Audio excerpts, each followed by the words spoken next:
Hola, ¿cómo están? Espero que bien.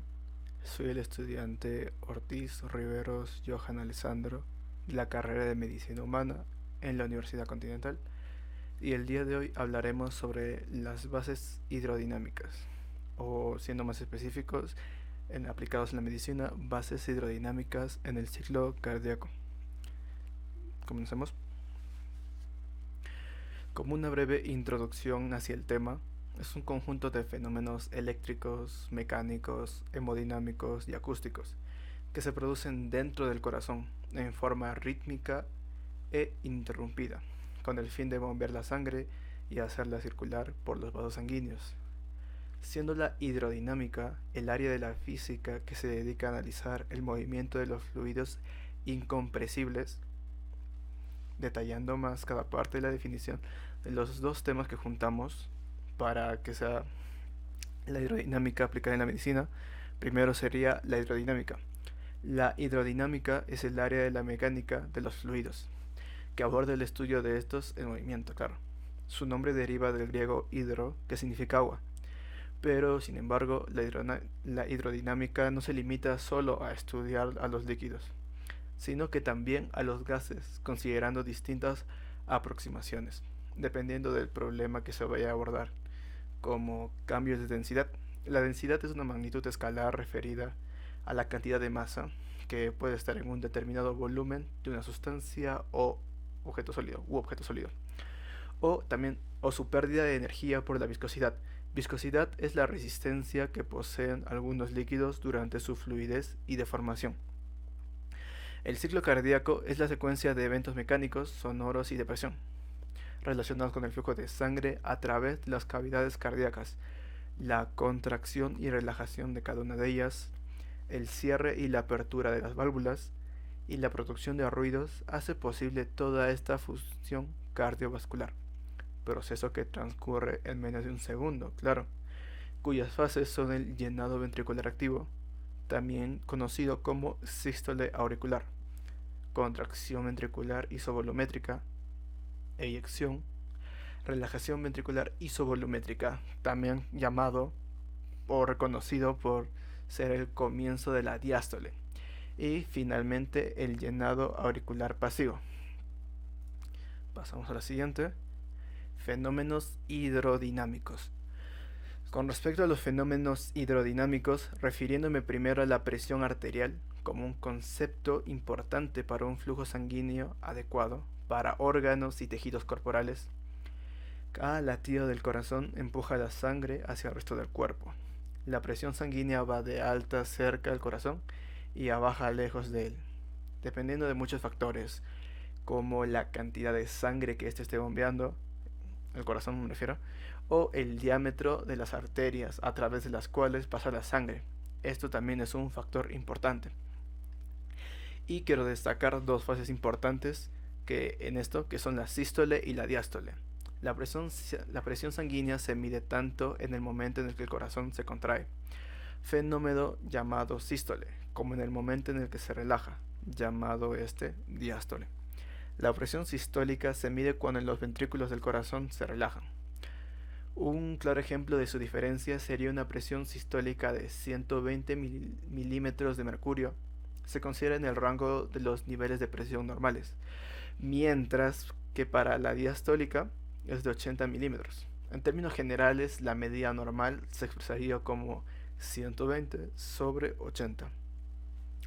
Pero si hablamos de situaciones estresantes, pueden causar un incremento temporal de la presión.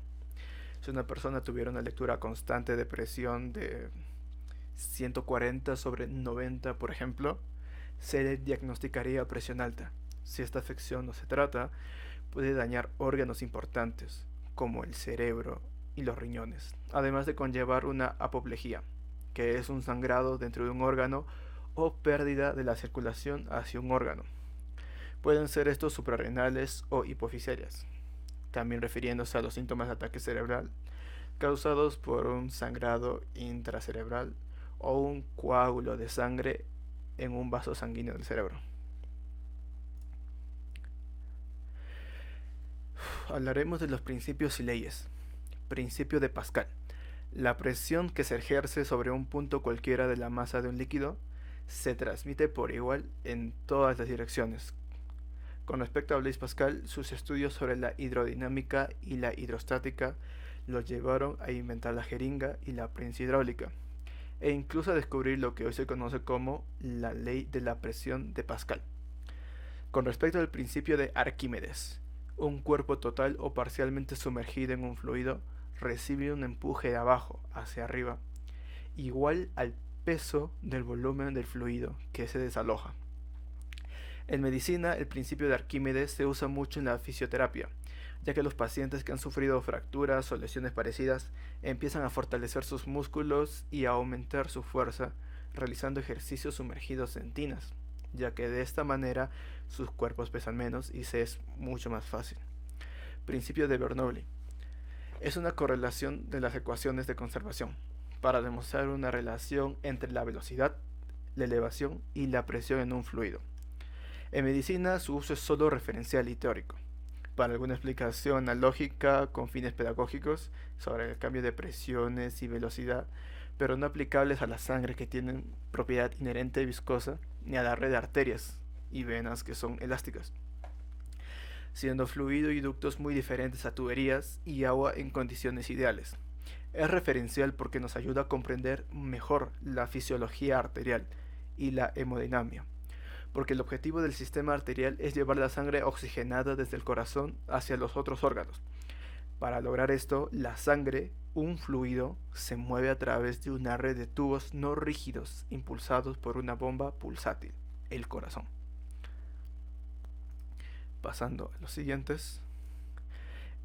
Ecuación de continuidad. La velocidad con que se mueve un fluido por un tubo de sección transversal variable es inversamente proporcional al área de la sección transversal del tubo. Principio de la física muy útil para la descripción de los fenómenos en los que participan fluidos en movimiento, es decir, la hidrodinámica, indicándonos que cuando por un tubo se mueve un fluido incompresible, la velocidad de este es mayor cuando el tubo es más estrecho y es menor cuando el tubo es más ancho, por ende su caudal es constante. Esta física de fluidos en el sistema circulatorio explica enfermedades como la estenosis, término usado para denotar la constricción o estrechamiento de un orificio o conducto corporal. Ley de Poiseuille. La ley expresa que el caudal crece con el aumento de la diferencia de presiones y con el radio del tubo, pero disminuye al aumentar la viscosidad del fluido y la longitud del tubo. En la medicina, por lo que conocemos el término resistencia vascular, la resistencia que ofrece un vaso sanguíneo al flujo de la sangre se expresa mediante la ley de Poiseuille, que afirma que el flujo sanguíneo es proporcional a la cuarta potencia del radio del vaso e inversamente proporcional a la viscosidad del fluido. Esta ley es válida estrictamente para un flujo laminar, pero si el gradiente de presión a lo largo del tubo incrementa, el flujo se volverá un último término irregular y se producen turbulencias. Para finalizar, número de Reynolds, número adimensional utilizado para caracterizar el movimiento de un fluido. Su valor indica si el flujo sigue un modelo laminar o turbulento. El número de Reynolds relaciona la densidad, viscosidad, velocidad y dimensión típica de un fluido, de una expresión adimensional, que interviene en numerosos problemas de dinámica de fluidos. Dicho número o combinación adimensional aparece en muchos casos relacionados con el hecho de que el flujo puede considerarse laminar, refiriéndose al número de Reynolds pequeño, o turbulento, refiriéndose al número de Reynolds grande. En conclusión, la hidrodinámica se encuentra más que presente en el ciclo cardíaco por las funciones que éste realiza. Muchas gracias.